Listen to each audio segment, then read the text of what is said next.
ভাবনিরায় গজব কেন রে দুনিয়ায়, শান্তি কেন নাই রে দুনিয়ায়। মদের বাজার গরম হলো, মদের বাজার গরম হলো, জোয়ার ঘটে মানুষ যায়। মিথ্যা কথা চুগল করে নামাজ পড়ে কয়জনায়। জাকাত ছাড়া ধন বাড়ালো, জাকাত ছাড়া ধন বাড়ালো, সিনেমাতে ভিড় জমায়। ভাবনিরালায় গজব কেন রে দুনিয়ায়। সন্তান হয়ে পিতা মাতার, সন্তান হয়ে পিতা মাতার কথা শুনতে রাজি নয়। যাহা ইচ্ছা তা করিব, বড় বড়ের কিসের দায়। বড়র হলো মাথা খারাপ, বড়র হলো মাথা খারাপ, নামাজ রোজার জারি গায়। ভাবনিরালায় গজব কেন রে দুনিয়ায়। মেরা কয়সা দিন হলাম, মেরা কয়সা দিন হলাম, পরশের আর দরকার নাই। পরশ দিয়ে কি করিব, নিজের কামাই নিজে খায়। বিমান হতে শুরু করে, বিমান হতে শুরু করে, মোটর সাইকেল সব চালায়। ভাবনিরালায় গজব কেন রে দুনিয়ায়। শ্রদ্ধেয় সম্মানিত চলন্ত সভা নির্বাচিত সভাপতি মহাশয়, স্টেজে যে সমস্ত শায়েখরা বসে রয়েছেন, ওনারা হাদিস কোরআনের দরিয়া, হাদিস কোরআনের সাগর। ওনাদের পাশে বসে বক্তব্য দেওয়া এটা শোভা পাই না। তারপরেও কিছু কথা আমি আপনাদের সামনে তুলে ধরবো ইনশাআল্লাহ। যেহেতু আমাকে বক্তা হিসাবে নির্বাচন করা হয়েছিল, তাই কোরআন শরীফ সুন্নাহর আলোকে কিছু বক্তব্য আমি আপনাদের সামনে পেশ করব। সর্বপ্রথম আল্লাহ সুবহানাহু ওয়া তাআলা সংক্ষিপ্ত প্রশংসা, যে আল্লাহ সুবহানাহু ওয়া তাআলা আমাদেরকে সর্বের সেরা করে সৃষ্টি করেছেন, যে আল্লাহ সুবহানাহু ওয়া তাআলা পৃথিবীর মধ্যে যা কিছু সৃষ্টি করেছেন, প্রত্যেকটি সৃষ্টি মানুষের কিছু না কিছু উপকারের জন্য সৃষ্টি করেছেন। আর প্রত্যেকটা সৃষ্টির পেছনে আল্লাহর দয়া, আল্লাহর করুণা, আল্লাহর রহমত, আল্লাহর দয়া কাজ করেছে। তার দৃষ্টান্ত আমি কোরআন থেকে তুলে ধরছি। আপনারা জানেন আল্লাহ সুবহানাহু ওয়া তাআলা সূর্যকে সৃষ্টি করেছেন। কোরআনে আল্লাহ বলেছেন ওয়াশ-শামসা ওয়াল কামারা দাইবিন, চন্দ্র এবং সূর্যকে সৃষ্টি করেছি এবং তোমাদের অনুগত করে দিয়েছি। বিজ্ঞানীরা বলেছেন সূর্য যেখানে রয়েছে তা থেকে যদি কিছুটা নিচে নেমে আসতো, তাহলে গোটা পৃথিবী জ্বলে পুড়ে ভস্ম হয়ে যেত। বিজ্ঞানীরা বলেছেন সূর্য যেখানে রয়েছে তা থেকে যদি কিছুটা উপরে উঠে যেত, তাহলে গোটা পৃথিবী, নদ নদী, খাল বিল, পুকুর পুষ্করিণীর পানিগুলো ওভারফ্লো হয়ে প্লাবিত হয়ে যেত, পৃথিবীটা বন্যায় পরিণত হয়ে যেত। তাহলে শুধু সৃষ্টি নয়, সৃষ্টির পেছনে আল্লাহর দয়া, আল্লাহর করুণা, আল্লাহর রহমত কাজ করেছে। আল্লাহ সুবহানাহু ওয়া তাআলা বলছেন ওয়া রাহমাতি ওয়াসিয়াত কুল্লা শাই, পৃথিবীতে এমন কোন সৃষ্টি জগৎ নেই যেখানে আমার দয়া, আমার করুণা, আমার অনুগ্রহ কাজ করে নাই। সে আল্লাহ সুবহানাহু ওয়া তাআলা সংক্ষিপ্ত প্রশংসা আমরা সকলে পাঠ করি আলহামদুলিল্লাহ। বিশ্বনবী জনাব মুহাম্মদ মুস্তাফা আহমদ মুস্তাফা সাল্লাল্লাহু আলাইহি ওয়াসাল্লামের উপরে আল্লাহ সুবহানাহু ওয়া তাআলা অসংখ্য দরুদ শান্তি বর্ষিত হোক। আল্লাহুম্মা আমিন, আল্লাহুম্মা সাল্লি আলাইহি, আল্লাহুম্মা বারিক আলাইহি। আমি আপনাদের সামনে 26 পারা সূরা আল হুজুরাত আয়াত নম্বর 13 মাত্র একটি আয়াত পাঠ করেছি। এই আয়াতকে সামনে রেখে কোরআন শরীফ সুন্নাহর আলোকে মানব মর্যাদা সম্পর্কে আপনাদের সামনে আলোকপাত করেছি। আল্লাহ সুবহানাহু ওয়া তাআলা কোরআনের মধ্যে তিনি উল্লেখ করলেন, তিনি বললেন أعوذ بالله من الشيطان الرجيم يا أيها الناس إنا خلقناكم من ذكر وأنثى وجعلناكم شعوبا وقبائل لتعارفوا إن أكرمكم عند الله أتقاكم إن الله عليم خبير আল্লাহ সুবহানাহু ওয়া তাআলা কোরআনের মধ্যে উল্লেখ করলেন, হে গোটা বিশ্বের মানুষেরা, তোমাদেরকে একটা পুরুষ এবং একটা নারী থেকে সৃষ্টি করেছে। ওয়া জাআলনাকুম শুউবা, এবং তোমাদেরকে বিভিন্ন কাবিলা, বিভিন্ন গোত্রে তোমাদেরকে বিভক্ত করে দিয়েছি। লে তাআরাফু, যাতে করে তোমরা একে অপরের সঙ্গে পরিচিতি ঘটাতে পারো। ইন্না আকরামাকুম ইনদাল্লাহি আতকাকুম, আল্লাহ সুবহানাহু ওয়া তাআলা বলছেন, নিশ্চয় আমার কাছে সেই ব্যক্তি সর্বোত্তম, সেই ব্যক্তি সর্বোত্তম যার যতটা তাকওয়া, আল্লাহ ভীতি, পরহেজগারি, দিনদারি, ঈমানদারি যার যতটা বেশি, আল্লাহ সুবহানাহু ওয়া তাআলা বলছেন সে হচ্ছে আমার কাছে সর্বোত্তম।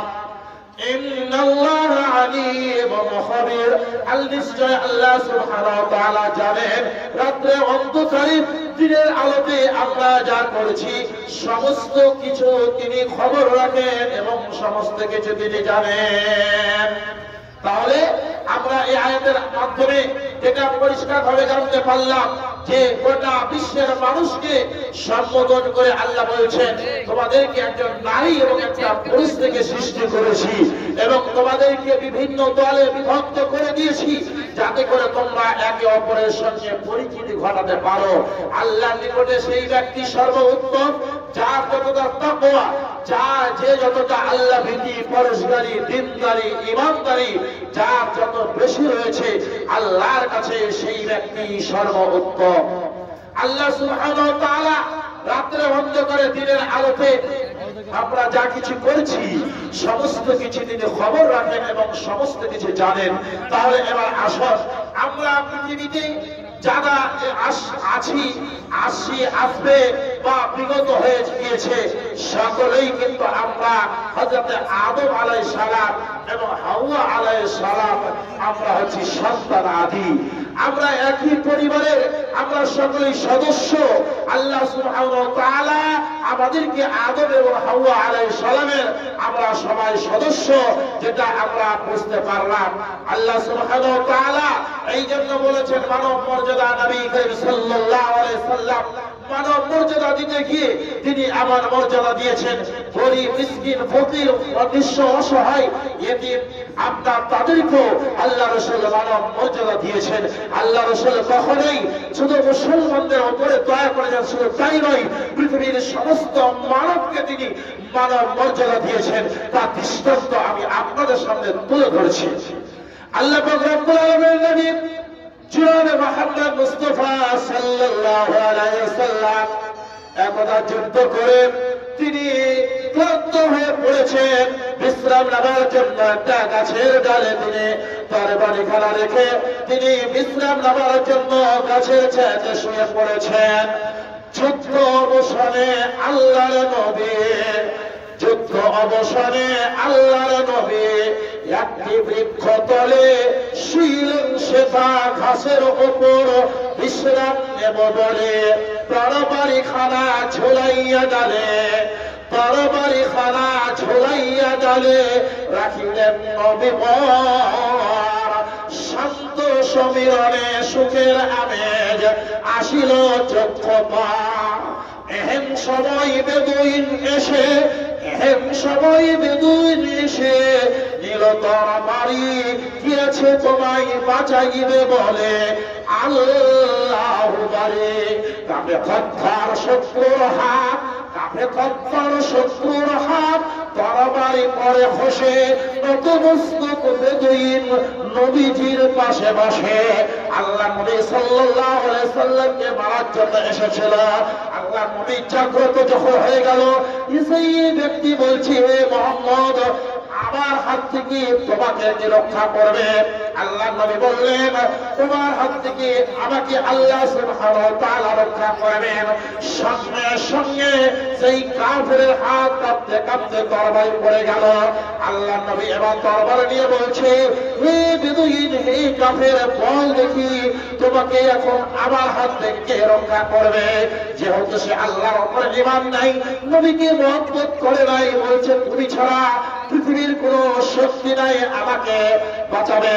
তখন আল্লাহ নবী, যদিও সেই ব্যক্তি অমুসলিম, যদিও প্রতিশোধ নিতে পারতেন, তারপরেও তিনি তাকে ক্ষমা করে দিচ্ছেন। মানব মর্যাদা কাকে বলছে? দেখুন, একজন ব্যক্তি আল্লাহ নবীকে হত্যা করতে আসার পরেও হত্যা করতে পারে না, আল্লাহ নবী তাকে হত্যা করতে পারতেন, তাকে তিনি আঘাত করতে পারতেন, তারপরেও তিনি আঘাত না করে, তাকে হত্যা না করে আল্লাহ নবী তাকে সসম্মানে বিদায় করে দিচ্ছে। এই হলো মানব মর্যাদা। আল্লাহ নবী একদা আপনার ঈদুল ফিতর নামাজ পড়ে বাড়ি ফিরতেছেন, এমন অবস্থায় প্রতিমধ্যে একজন এতিম, তার পিতা মারা গেছে, তার মা অন্যত্র বিয়ে করে নিয়েছে। ঈদের পূর্বেদের রাত্রে মায়ের কাছে রয়েছে, মা তাকে যত্ন করছে, আদর করছে, স্নেহ করছে। তার সৎ পিতা সহ্য না হয়ে তার স্ত্রীকে, তার সৎ ছেলেকে প্রহার করতে আরম্ভ করে দিয়েছে। যখন চলে গেল, তখন তার মা বলছে, তোমার হতভাগা কপাল, তুমি তোমার কপাল পোড়া, তুমি আগামীকাল সকালবেলায় ঈদের দিন, খুশির দিন, আনন্দের দিন অমুক জায়গাতে বসে থাকবে। পৃথিবীর কোন মানুষ তোমার এই দুঃখের কথা শ্রবণ করলেও তোমার প্রতি সহায়ক হবে না, একজন সহায়ক হবে, তিনি হচ্ছেন বিশ্ব নবী। তুমি তার কাছে তোমার মনের কথাগুলি খুলে বলবে।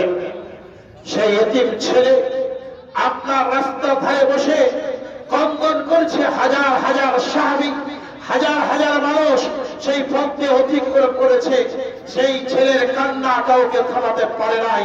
আল্লাহ নবী সেই পথ দিয়ে যেতেছিলেন, আল্লাহ নবী থমকে দাঁড়িয়ে গেলেন, দাঁড়িয়ে গিয়ে বলছেন, আজকে খুশির দিন, ঈদের দিন, তুমি কান্না করছো কেন? আজ ঈদের খুশির বান ডেকেছে, আজ ঈদের খুশির বান ডেকেছে।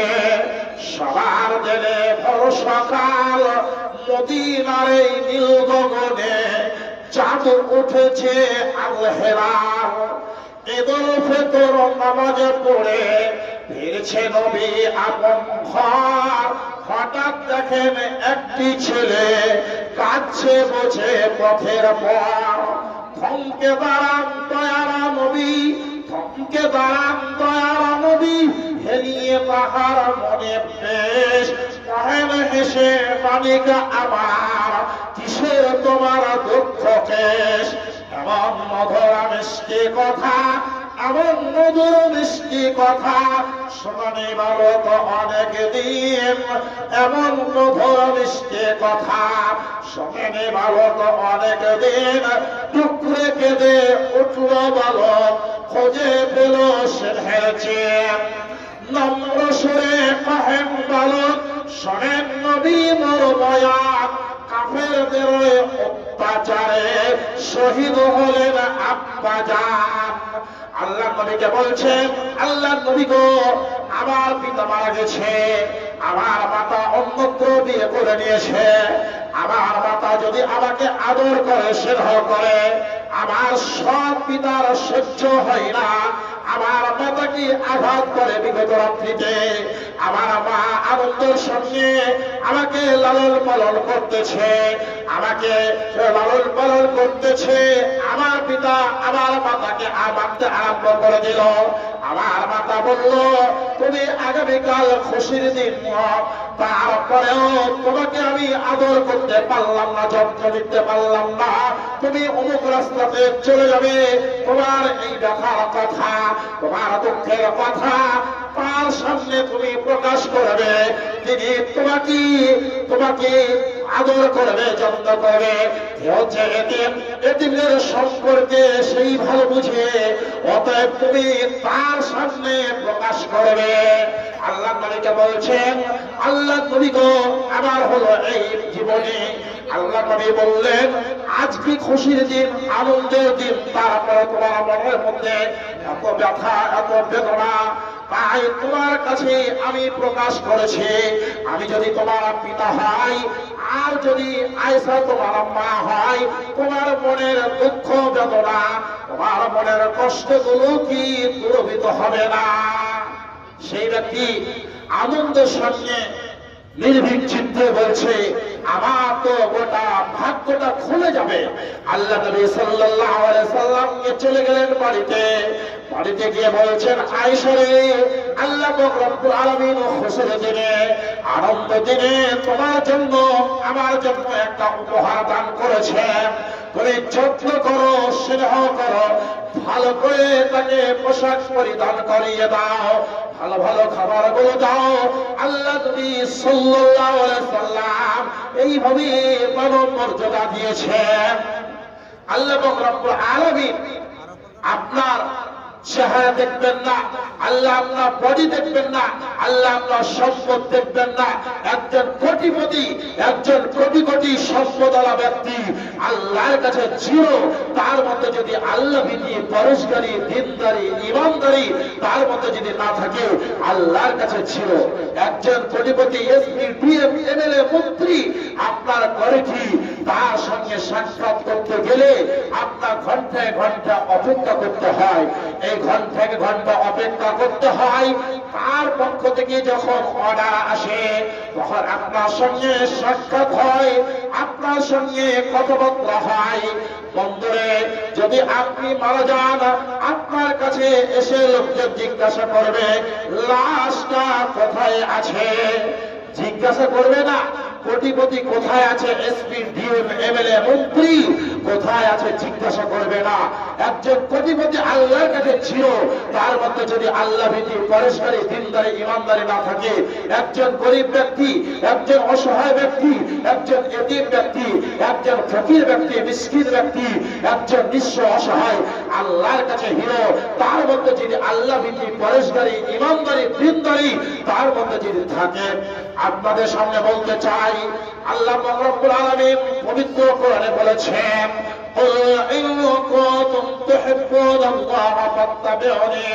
আল্লাহ বলেছেন, হে নবী আপনি বলুন, তোমরা যদি আল্লাহকে পেতে চাও, আল্লাহর সঙ্গে প্রেম, প্রীতি, মহব্বত, ভালোবাসা রাখতে চাও, ফাত্তাবিউনি, তবে তোমরা নবীর অনুসরণ করো। আল্লাহ নবী মানব মর্যাদা কি করে দিয়েছিলেন? একজন গরিব ব্যক্তি, একজন অসহায় ব্যক্তি আল্লাহ নবীর কাছে আসলেও, আল্লাহ নবীর কাছে যদি তার মতো কোনো কিছু না থাকতো, তবে আল্লাহ নবী করতেন কি? তাকে উত্তম কথা বলে, ভালো কথা বলে বিদায় করতেন। সাহাবীরা একটু माजरत ब्रदर इस्लाम और इलाके के हमारे भाई बुजुर्गों और नौजवान, हमारे लिट्टीपाड़ा विधानसभा के जो लायक विधायक हैं आली जनाब हेमलाल मुर्मू साहब, वो इस जलसे को जीनत देने के लिए तशरीफ ला चुके हैं। वो इलाका वालों से हम कलाम होना चाहते हैं, इलाका वालों से वो मिलना चाहते हैं, इसलिए आप लोग तो जलसे के लिए आए ही हैं। अगर आजू बाजू है तो आप सामने आ जाए। मौलाना के बाद ही वो 5 मिनट कुछ बोलेंगे और इधर उधर ना भटके आप। जी, तो যেটা আপনাদের সামনে আমি বলতেছিলাম, আল্লাহ নবী মানব মর্যাদা কি করে দিয়েছিলেন, মানুষের সেবা করেছিলেন, মানুষকে সম্মান করেছিলেন। আজকে সমাজের মুখে একজন গরিব ব্যক্তি, একজন অসহায় ব্যক্তি, একজন এতিম ব্যক্তি তার মানব মর্যাদা সে পায় না, তাকে অসহায়, তাকে আপনার কি বলে আমরা অবহেলা করি, তাকে তুচ্ছ জ্ঞান করি, যার আমাদের অধীনস্থ যারা তাদেরকে আমরা অবহেলা করি। আমাদের গোলাম, আমাদের যারা আপনার কি বলে কৃতদাস, আমাদের যারা চাকরি করে, আমরা তাদেরকে অবহেলা করি। বন্ধুরে, আমি আপনাদেরকে বলতে চাই, আল্লাহ নবী সাল্লাল্লাহু আলাইহি সাল্লামের আপনার কৃতদাস হযরত যায়েদ বিন ওসামা তিনি বলছেন, আমি আল্লাহ রাসূলের, হযরত আনাস বলছেন, আমি আল্লাহ রাসূলের 10 বছর আমি খিদমত করেছি, 10 বছর গোলাম ছিলাম আল্লাহ রাসূলের। কি বলে, আমাকে কখনো বলেননি যায়েদ এই কাজটা কেন করেছো, যায়েদ এই কাজটা কেন করনি। আমার নবী আমাকে এই কথা একবার বলেননি। বন্ধুরে, আজকে আমরা দেখতে পাই আমাদের যারা অধীনস্থ, আমাদের আন্ডারে, আমাদের মধ্যে যারা কাজ করে, আমাদের মাধ্যমে যারা কাজ করে, তাদেরকে আমরা অবহেলা করি, তাদেরকে আমরা তুচ্ছ জ্ঞান করি, তাদেরকে আমরা কি বলে আমরা অপমান করে থাকি। আল্লাহ রাসূল সাল্লাল্লাহু আলাইহি সাল্লাম কখনোই কাউকে ওইভাবে অপমান করতেন না। আজকে দেখতে পাওয়া যায়, আজকে আমাদের সমাজের বুকে মানব মর্যাদা থেকে আমরা দূরে সরে গেছি। আল্লাহ রাসূল সাল্লাল্লাহু আলাইহি সাল্লাম তিনি বসে রয়েছেন, আয়েশা সিদ্দিকা রাদিয়াল্লাহু তাআলা আনহা তিনি পর্দার আড়ালে আছেন। একজন ব্যক্তি এসে বলছেন, আসসালামু আলাইকুম, যার অর্থ হচ্ছে তোমার মৃত্যু হোক। সঙ্গে সঙ্গে হযরত আয়েশা সিদ্দিকা রাদিয়াল্লাহু তাআলা আনহা পর্দার আড়াল থেকে বলছে, ওয়া আলাইকুম, অর্থাৎ তোমার মৃত্যু হোক। তুমি আমার স্বামীর মৃত্যু কামনা করেছো, আমিও তোমার জন্য মৃত্যু কামনা করেছি। আল্লাহ রাসূল সাল্লাল্লাহু আলাইহি সাল্লাম বলছে, আয়েশা, আল্লাহ 99টি নাম, সেই নামের মধ্যে একটা নাম হচ্ছে রফিক, যার অর্থ হচ্ছে নরমের ওয়ালা। এখানে তোমার নরমি ইখতিয়ার করা উচিত ছিল, এখানে তোমার রাগ করা উচিত ছিল না। অতএব আল্লাহ রাসূল হযরত আয়েশাকে বুঝাচ্ছেন, সেই লোকটির মনে মনে চিন্তা করছেন, যার আমি মৃত্যু কামনা করলাম, সে আমার মৃত্যু কামনা না করে তার পক্ষে কেউ প্রতিবাদ করছে। আল্লাহ রাসূল তাকেই বুঝাচ্ছেন, এইরকম মানব মর্যাদা অন্য কোথাও কেউ দিতে পারে না।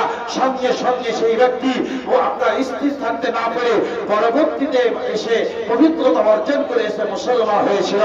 এই হলো মানব মর্যাদা। তাই আপনাদেরকে বলবো, আল্লাহ সুবহানাহু ওয়া তাআলা আমাদেরকে আপনাকে সৃষ্টি করেছেন, সৃষ্টি করে ছেড়ে দেন নাই। আমাদেরকে ভালো মন্দ বিবেচনা করার জন্য আমাদেরকে হৃদয় দিয়েছেন, আমাদেরকে দেখার জন্য চোখ দিয়েছেন, আমাদেরকে শোনার জন্য কর্ণ দিয়েছেন।